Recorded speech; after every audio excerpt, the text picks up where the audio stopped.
지난 시간 우리는 왕으로 오신 예수님이 종의 자리를 택하셨다는 말씀을 나눴습니다. 이게 무슨 말이에요? 세례를 베풀으셔야 하는 분이 어떻게 계셨어요?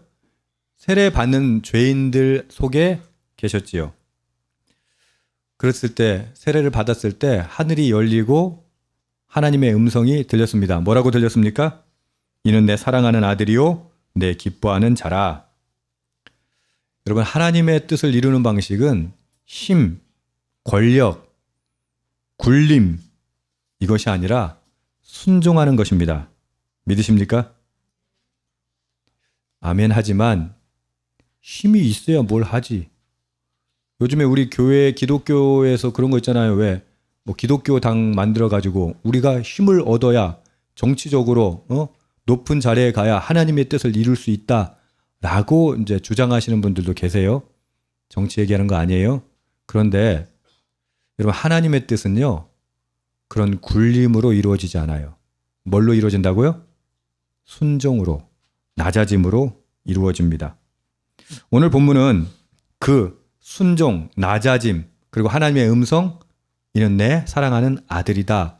그 사건이 있는 바로 뒤의 이야기입니다. 세례 직후 성령께서 예수님을 광야로 이끄시고 사탄에게 시험을 받으시는 사건을 오늘 다룹니다. 오늘 세 가지 시험이 나오는데 그 세 가지 시험이 향하는, 가리키는 방향이 똑같습니다. 뭐냐면 너는 하나님의 아들이다. 그러니 그 자격을, 그 능력을 지금 당장 사용하라. 힘을 사용하라는 거예요. 권력을 사용하라는 거예요. 능력을 지금 당장 사용해라. 요게 사탄의 시험이에요. 어때요? 우리 교회도 이왕이면 막 커져가지고 영향력이 강해지고 그러면 하나님의 뜻이 이루어질까요? 네, 방금 이야기한 것처럼 하나님의 뜻은 그런 식으로 이루어진 적이 없어요. 기독교 2000년 역사 가운데 하나님의 뜻이 그렇게 해서 이루어진 적이 없어요. 모든 권력을 잡았던 로마 카톨릭 어떻게 됐어요? 결국 부패하고 말았어요. 그럼 하나님의 능력은 어떤 걸로 이루어져요? 낮아짐으로, 아무런 이름도 없이.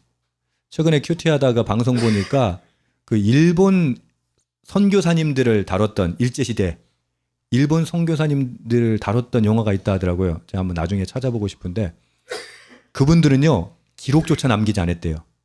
자신들의 사역을 이건 하나님만 드러나야지 자신들은 드러나면 안 된다 해가지고, 여러분 아펜젤러나 언더우드 같은 선교사님들 다 알잖아요. 근데 일본 선교사님들 이름 아는 분 계세요? 없어요. 그러니까 그렇게 자신들을 최대한 숨기고 사역을 했다는 겁니다. 그 영화 제목이 무명 그러더라고요. 여러분, 하나님의 역사는요, 그것을 통해서 이루어져요. 그런데 사탄은 반대로 예수님을 시험합니다. 뭐라고요? 야, 너는 충분히 자격이 있어. 그럴 능력도 있잖아. 그러니 당장 그 힘을 사용해. 그게 우리에게도 주시는 똑같은, 주어지는 시험입니다. 자, 그 이야기 속으로 한번 들어가 보겠습니다. 좀 길지만 1절에서 4절까지 함께 읽겠습니다. 그때 예수께서 성령에게 이끌려 마귀에게 시험을 받으러 광야로 가사 40일을 밤낮으로 금식하신 후에 줄이신지라. 시험하는 자가 예수께 나와서 이르되 내가 만일 하나님의 아들이거든 명하여 이 돌들로 떡덩이가 되게 하라. 예수께서 대답하여 이르시되 기록되었으되 사람이 떡으로만 살 것이 아니요 하나님의 입으로부터 나오는 모든 말씀으로 살 것이라 하였느니라 하시니. 예수님께서 광야에 가서 시험을 받으신데 그 전에 무엇을 하셨어요? 금식을 하셨습니다. 며칠 동안? 40일 동안 금식을 하셨습니다. 40이라는 숫자 그러면 떠오르는 거 있죠? 출애굽에서 광야에서 헤맸던 게 몇 년이에요? 40년이에요. 이게 겹치는 건데 어쨌든 40년 동안 이스라엘은 광야에서 배고픔을 겪었습니다. 그리고 그 배고픔 앞에서 무너졌습니다. 하나님을 원망하고 만나를 주실 때 저장하라고 했어요? 안 하라고 했어요? 하지 말라고 했잖아요. 근데 어떻게 해요? 저장해요. 왜? 불안하거든. 안식일에 그 만나 주우러 나가라고 했어요? 안 했어요? 안 했죠. 근데 어떻게 해요? 안식일에 나가서 만나 주우려고 나가요. 그 왜 그래요? 배고픔에 대한 두려움 때문이에요. 우리 시대는 배고픔에 대한 두려움이 없죠. 광야에서 겪는 건 어떤 배고픔이에요? 죽음에 이를 수 있는 생명이 위험한 굶주림이에요. 그래서 사람들은 어떻게 해요? 먹는 것에 집착할 수밖에 없어요. 결국 이스라엘은 하나님의 말씀보다 지금 당장 배고픔이 더 컸던 거예요. 안식일 지키는 거 다 필요 없어. 왜? 내가 지금 배고프니까. 이제 예수님은 광야에서 이스라엘 백성이 겪었던 것과 똑같은 시간을 겪으십니다. 40일을 굶주리신 후에 극도로 배고프신 상태가 된 겁니다. 이때 누가 찾아와요? 사탄이 찾아와요. 그리고 뭐라고 얘기합니까? 돌로 떡을 만들라. 여러분, 예수님은 하나님의 아들이에요. 전능하신 분이에요. 돌로 떡 만드는 거 어려울까요? 아니요. 문제되지 않아요. 그리고 이거 굉장히 합리적이에요. 왜냐하면 금식이 끝났잖아요. 그러니까 너의 능력으로 돌을 떡으로 만들어서 먹어라. 배고프면 당연히 먹어야죠. 예수님께서는 그것을 해결할 능력도 있으세요.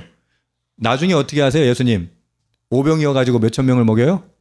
5천 명도 먹이시잖아요. 예수님이 돌을 떡으로 만드는 건 아무것도 아니에요. 그런데 이 시험의 본질은 배고픔을 해결하는 것 자체가 아닙니다. 우리는 자꾸 돌로 떡 만드는 거, 배고픈 거 여기에다 포커스를 두는데 시험의 핵심은 뭐냐면 아버지의 때를 기다릴 수 있는가입니다. 사단은 말하는 거예요. 야, 때를 기다릴 필요 뭐가 있어? 네가 능력 있는데. 뭐 하면 돼? 만들어 먹으면 되지. 여러분, 때가 있어요. 그래서 능력이 있고요. 그러면 때를 기다려요. 내 능력 써요.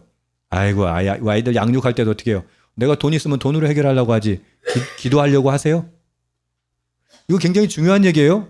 여러분, 자녀들을 위해서 기도하려고 하세요? 그냥 내가 돈으로 해결하려고 하세요?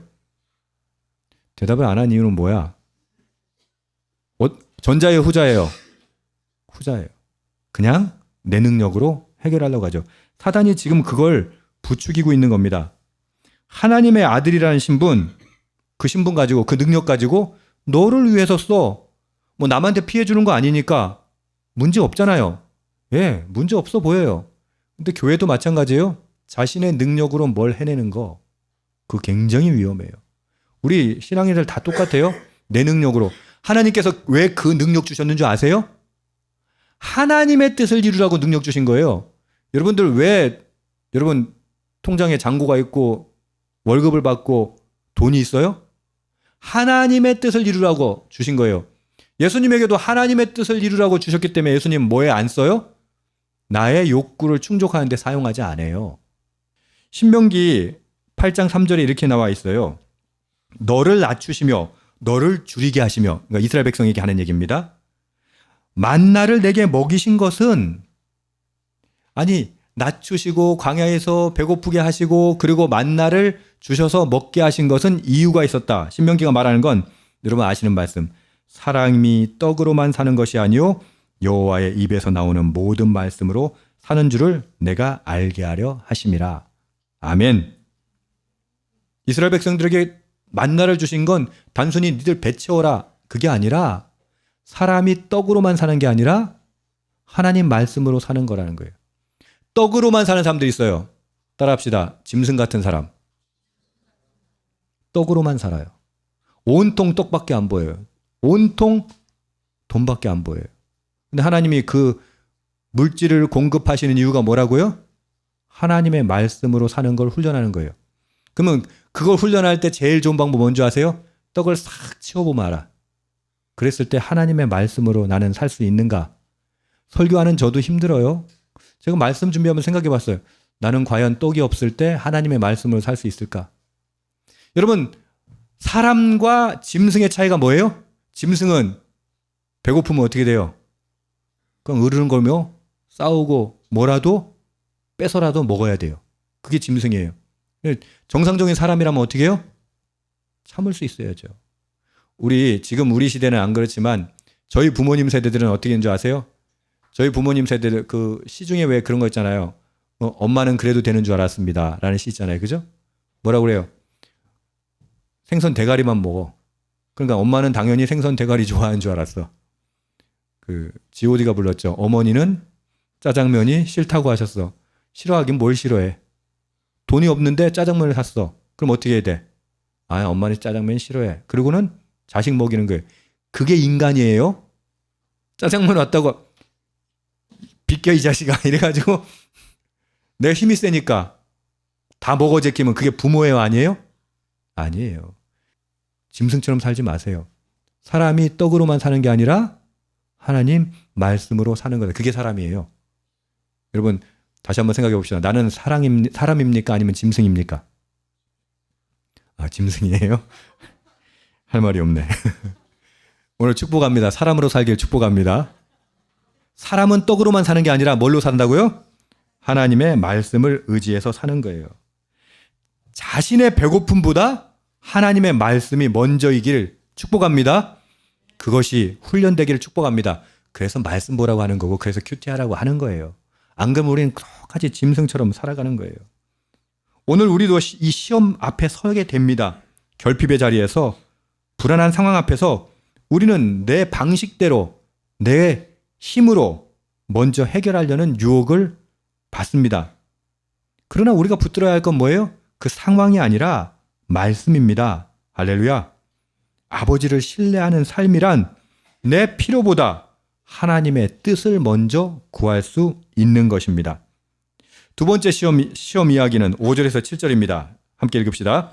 이에 마귀가 예수를 거룩한 성으로 데려다가 성전 꼭대기에 세우고 이르되 내가 만일 하나님의 아들이거든 뛰어내리라 기억들었을 때 그가 너를 위하여 그의 사자들을 명하시리니 그들이 손으로 너를 받들어 발이 돌에 부딪히지 않게 하리로다 하였느니라. 예수께서 이르시되 또 기록되었을 때 주 너의 하나님을 시험하지 말라 하였느니라 하시니. 둘째 시험 장소는 어디입니까? 성전 꼭대기입니다. 기록에 의하면 그게 한 45m 높이 된다고 하더라고요. 아파트 한 16층, 17층 그 정도 됩니다. 이번에는요, 사탄도 하나님의 말씀을 근거로 얘기해요. 여러분 조심하셔야 돼요. 사탄도 하나님의 말씀을 인용해요. 조심하세요. 예수님이 하나님의 말씀으로 사람이 떡으로만 살 것 아니요 탁 말하니까 사탄도 뭐라고 한다고? 하나님 말씀을 얘기해요. 시편 91편 11절에서 12절인데요. 그가 너를 위하여 그의 사자들을 명하시리니 그들이 손으로 너를 받들어 발이 돌에 부딪히지 않게 하리로다. 하나님이 지켜주신다고 믿느냐 안 믿느냐 묻는 거예요. 믿는다면 뛰어내리라 라고 하는 거죠.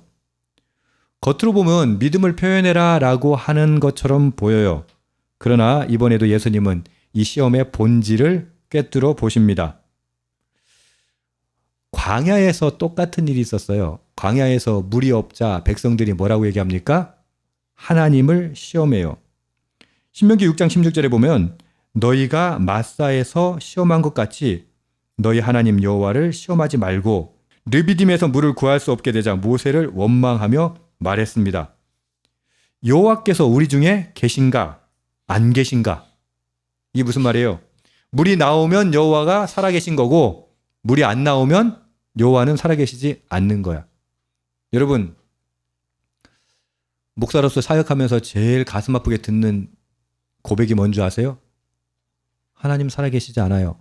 만약에 살아계신다면 어떻게 우리 아버지가 병이 들 수 있어요?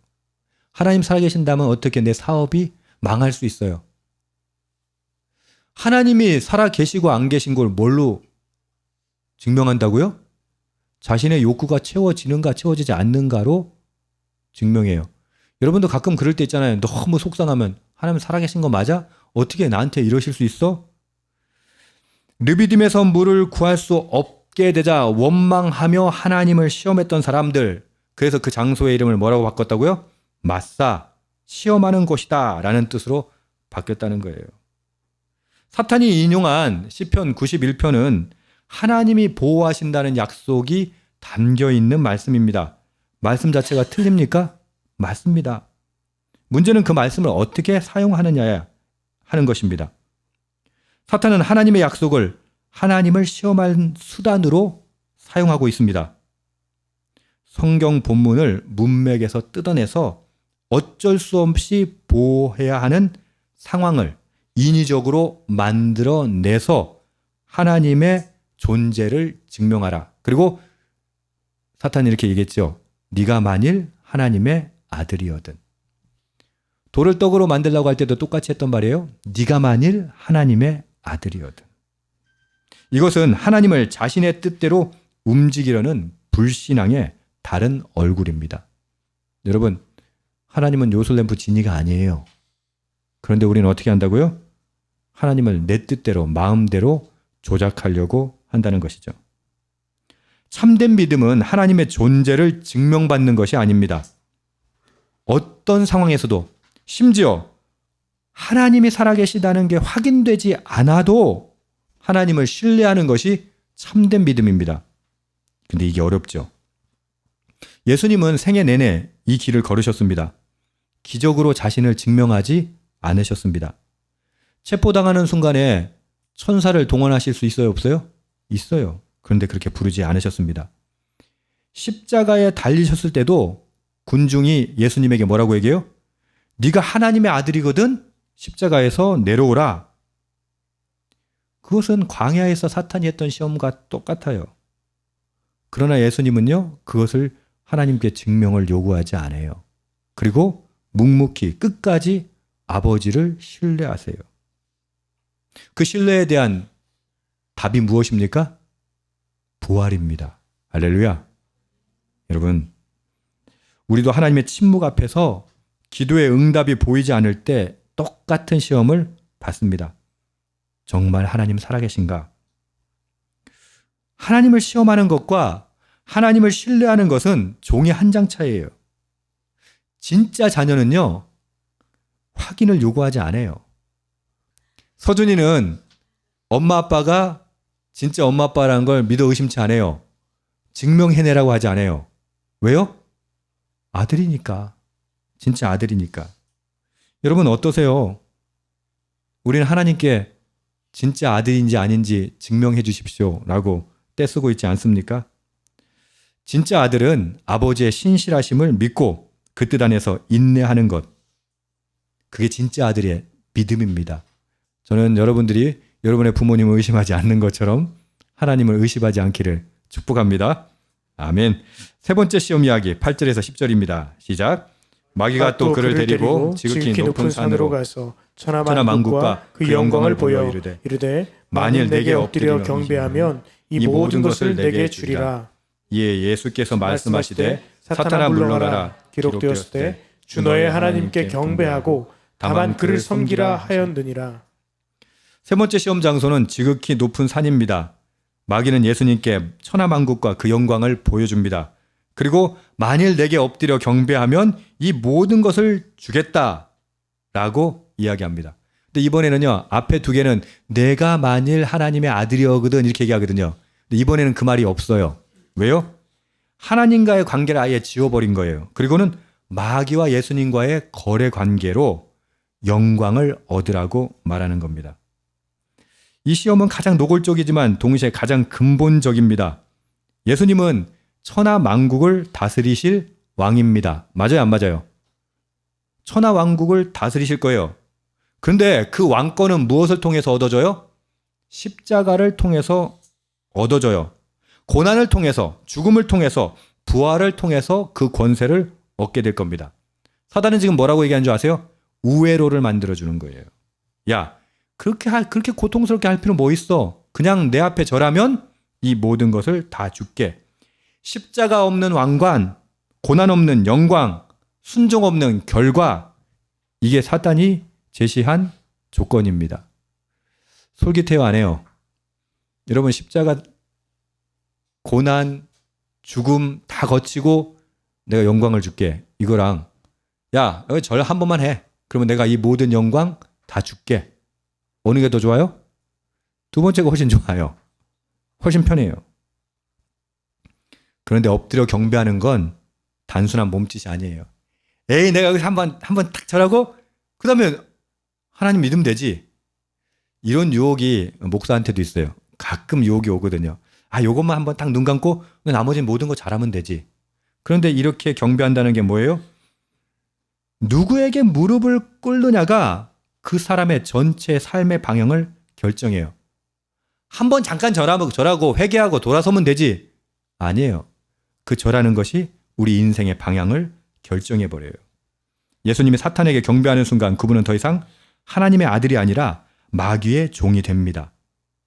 결국 구원의 완전한 실패입니다. 예수님 단호하게 끊어내십니다. 신명기 말씀을 똑같이 인용하십니다. 사탄아 물러가라 기록되었으되 주 너의 하나님께 경배하고 다만 그를 섬기라. 섬기라는 말의 원어는요, 종으로 살아간다라는 뜻이에요. 자신의 걸어갈 삶의 방향을 이 말씀으로 선포하고 계시는 거예요. 세상에 주는 영광이 아니라 아버지를 섬기는 종의 길, 그것이 하나님의 아들이 가야 할 길입니다. 여러분 어때요? 세상에 주는 영광이 좋아요? 종의 길이 좋아요? 영광이 좋죠. 근데 예수님 뭐라고 한다고요? 종의 길을 걷겠다고 선포하시는 거예요.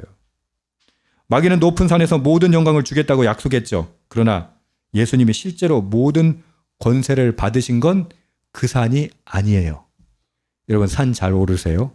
엉뚱한 산에 가 계시면 안 됩니다. 그 산이 아니에요. 어떻게 해요? 죽음에서 부활하신 후 갈릴리의 한 산 위에서 예수님은 말씀하셨습니다. 제자들에게 하늘과 땅의 모든 권세를 내게 주셨으니. 할렐루야. 사탄은 그 권세를 줄 수 없어요. 여러분 속지 마세요. 오직 아버님만이 주실 수 있어요. 그리고 그 권세는 고난과 순종을 통과한 아들에게만 주어집니다. 오늘 우리도 이 시험 앞에 섭니다. 세상은 끊임없이 지름길을 권고하죠. 타협하면 더 빨리 갈 수 있다고 얘기하죠. 저도 늘 이걸 찾았거든요. 어떻게 하면 좀 빨리 갈까? 고난을 피하면 더 쉽게 얻을 수 있다고 세상은 속삭입니다. 그러나 하나님의 자녀가 얻어야 할 것은 세상이 주는 영광이 아닙니다. 우리의 예배와 충성의 대상이 누구인지 그것이 우리의 삶의 방향을 결정하는 겁니다. 이번 한 번만 눈 탁 감고 타협하겠다. 그렇게 생각하지 마세요. 그건 이미 방향이 결정된 겁니다. 자, 시험의 결과를 함께 읽어봅시다. 11절입니다. 이에 마귀는 예수를 떠나고 천사들이 나와서 수종드니라. 아멘. 세 번째 시험을 이기시자 마귀는 떠납니다. 그리고 천사들이 나와 수종듭니다. 이 장면은 지금 스토리의 단순한 마무리가 아닙니다. 본문 전체의 핵심을 보여주는 결론입니다. 예수님은 첫 번째 시험에서 자신의 능력으로 배고픔을 해결하기를 거부하셨습니다. 그 결과 천사가 예수님에게 나와서 섬겼다는 거예요. 수종들었다는 거예요. 음식뿐만 아니라 모든 필요를 채워드렸다는 거예요. 여러분 스스로 해결하기를 거부했을 때 하나님께서 채우십니다. 할렐루야. 좀 느리고 더디고 가는 것 같아도요. 스스로 능력으로 하는 것이 아니라 아버지의 뜻대로 하면요. 결국은 아버지께서 채워주시는 겁니다. 이것이 예수님이 말씀하신 진리, 살아있는 증거입니다. 예수님 뭐라고 말씀하세요? 먼저 그 나라와 그 의를 구하라. 그리하면 이 모든 것을 너희에게 더하시리라. 사탄은 물러갑니다. 그러나 끝은 아닙니다. 사탄은 다시 찾아올 겁니다. 여러분 한 번 시험에 이겼다고 자만하지 마세요. 사탄은 또다시 올 것입니다. 베드로의 입을 통해서 십자가를 막으려고 할 거예요. 베드로 뭐라고 얘기해요? 결코 그럴 수 없습니다 이러잖아요. 사탄의 음성이에요. 그래서 예수님이 베드로 보고 뭐라고 해요? 사탄아 물러가라 그래요. 십자가 위에서 지나가는 자들이 예수님을 조롱하며 사탄은 다시 찾아옵니다. 내가 하나님의 아들이거든 십자가에서 내려오라. 광야의 시험이 그 모습을 바꾸어서 반복되고 있는 겁니다. 우리 인생도 똑같습니다. 이 시험은 계속 반복될 거예요. 한 번 이겼다고 자만하지 마세요. 예수님은 처음부터 끝까지 한 길을 걸으셨습니다. 아버지를 신뢰하고 아버지의 때를 기다리고 아버지만을 섬기는 길. 그 길 끝에 하나님은 부활로 응답하셨습니다. 아멘. 아들의 순종에 아버지는 반드시 신실하게 응답하십니다. 우리도 날마다 이 시험 앞에 서죠. 내 방식대로 해결하려는 유혹, 하나님을 시험하는 조급함, 쉬운 길로 가려는 타협.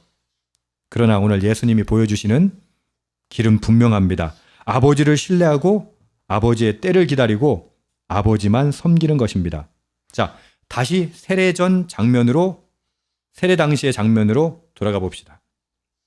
죄인들의 줄에 서신 예수님 위에 무엇이 임해요? 성령이 임했어요. 그리고 아버지의 음성이 들렸습니다. 광야에서 사탄의 모든 제안을 거부하신 예수님께 천사들이 와서 섬겼습니다. 십자가에서 끝까지 아버지를 신뢰하신 예수님을 아버지는 죽음에서 부활로 살리셨습니다. 뭐 느껴지는 게 있으세요? 이것이 하나님 나라의 방식입니다. 순종하는 아들의 필요는 누가 채워주세요? 아버지께서 채우십니다. 할렐루야. 그러니까 섣불리 움직이지 마세요. 여러분이 돌을 떡으로 만들 수 있는 능력이 있어도 아버지의 뜻이 먼저입니다. 아버지를 시험하고 싶은, 정말 아버지의 존재를 시험하고 싶다, 그런 마음이 든다 하더라도 아버지의 뜻이 먼저입니다.